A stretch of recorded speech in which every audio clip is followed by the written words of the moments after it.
everybody. I'll be basically stressing on the evaluation of case of a ptosis and making a surgical plan. We all know that ptosis can affect all ages and can present at any age, and there are various causes, and thus we need to have a good evaluation of the patient, including the history. A detailed history is very necessary. We need to know whether the condition is congenital or acquired. Is there any predisposing factor like trauma or previous ocular or eyelid surgery? We should rule out any variability like jaw winking, any symptoms of muscle weakness, dysphagia or diplopia. Family history is very important, as in condition like blepharophimosis, and the relevant medical and past history should be noted, and especially the use of contact lens can be asked to the patient. We need to have a thorough ophthalmic examination, and wherever required, we should have a general physical examination as well as the neurological examination. The visual acuity is very important, especially in the cases of congenital ptosis, and the refraction should be done where we need to rule out the amblyopia in such patients. The degree of ptosis can be evaluated by the measurement of the palpebral aperture, which is vertical palpebral aperture measured from the upper lid to the lower lid. But however, in these cases, we need to ensure the position of the lower lid, and thus the margin reflex distance is a more appropriate method to measure the degree of the ptosis, which is the measurement from the upper lid to the cornea reflex distance, normal being 4 to 5 millimeter.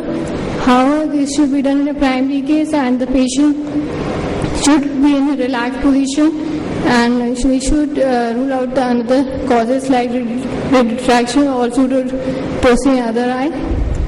Depending upon the margin reflex distance, ptosis can be graded as mild, which is 2 millimeter or less, moderate, and severe, which is more than 4 millimeter. In acquired ptosis and in the patient who present to us with the asymmetric ptosis, it is very important that we should lift the more ptotic eye so that the other lid also droops down. We can see that when we are lifting the more ptotic eye, the other lid droops down, is showing due to the Hering's law. And thus we should make a patient aware that the other eye may also require surgery later on. The cover test should be done in all the cases to rule out hypertropia and pseudotosis, as the strabismus is involved especially in the congenital ptosis. Levotirection is the most important factor in planning a surgery and should be done repeatedly before we are sure that what is the levotirection of the patient. It is basically the measurement of the lid excursion from the extreme down gaze to up gaze when the frontalis action has been blocked by the use of thumb over the eyebrows. But we should ensure that we are not pushing the eyebrow down. Depending on the levotirection, which can be very good, more than 8 millimeter, fair is 5 to 7, and poor is less than 5 millimeter. The lid position should be noted down in the down gaze position. As in the congenital cases, the dystrophic muscles which does not relaxes, there is a lid lag, and in acquired cases, we don't see any lid lag. However, one should be vigilant that this lid lag can be observed also in the patient who had already undergone any ptosis surgery, or in cases of trauma. Following trauma, they can also present with the lid lag.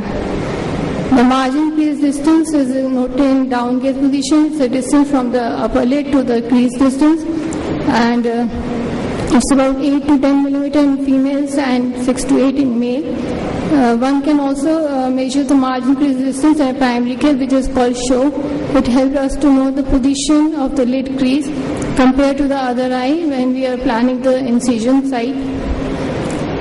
It is very important in the acquired cases to know the lid crease height, as it is becomes distance in the acquired ptosis, and we should also rule out the broad ptosis or any excess skin which may require blepharoplasty also.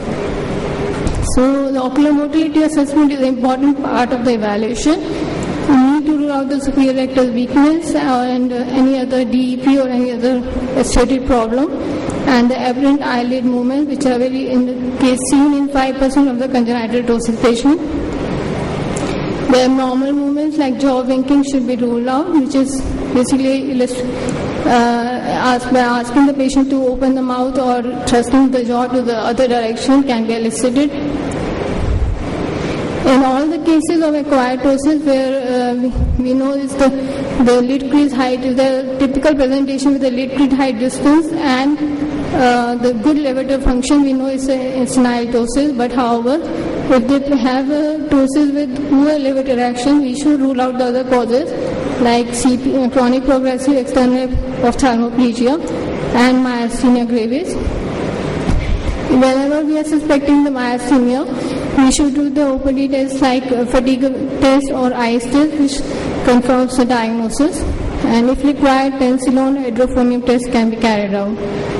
The Bell's phenomena should be seen as it may tell us about the post-operative corneal exposure. If the patient has a poor Bell's, it may be a relative contraindication to the surgery. The corneal sensation should also be assessed, especially in the neurogenic ptosis.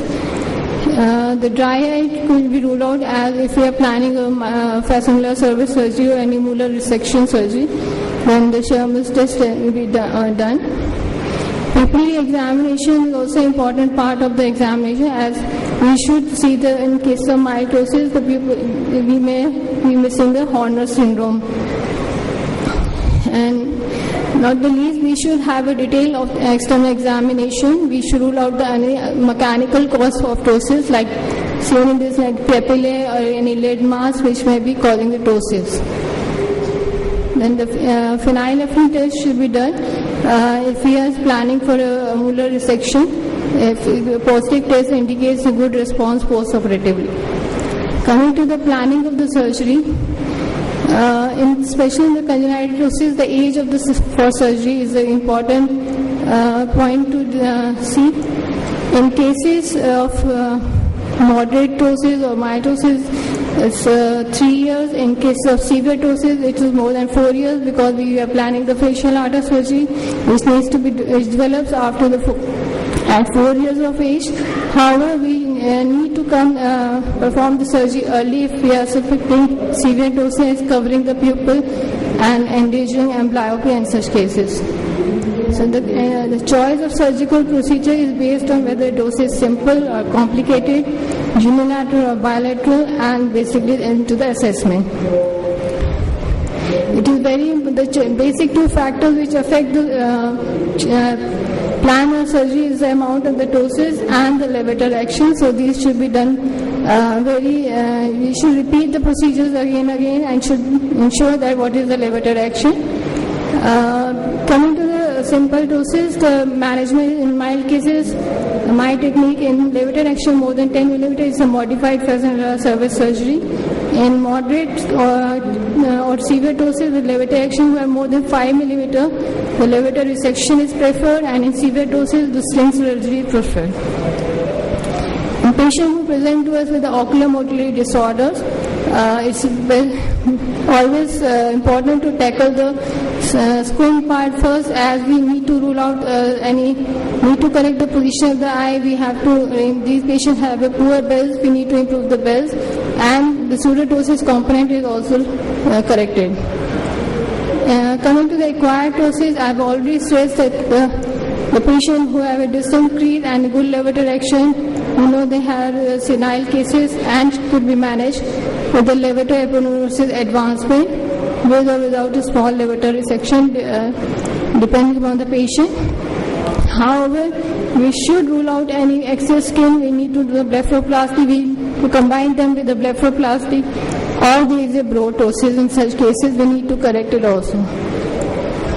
But it's very important in these cases that any patient who presents with the acquired ptosis with poor levator action, we need to rule out the cases like neurogenic and myogenic causes, and we also should be aware of the traumatic component in that.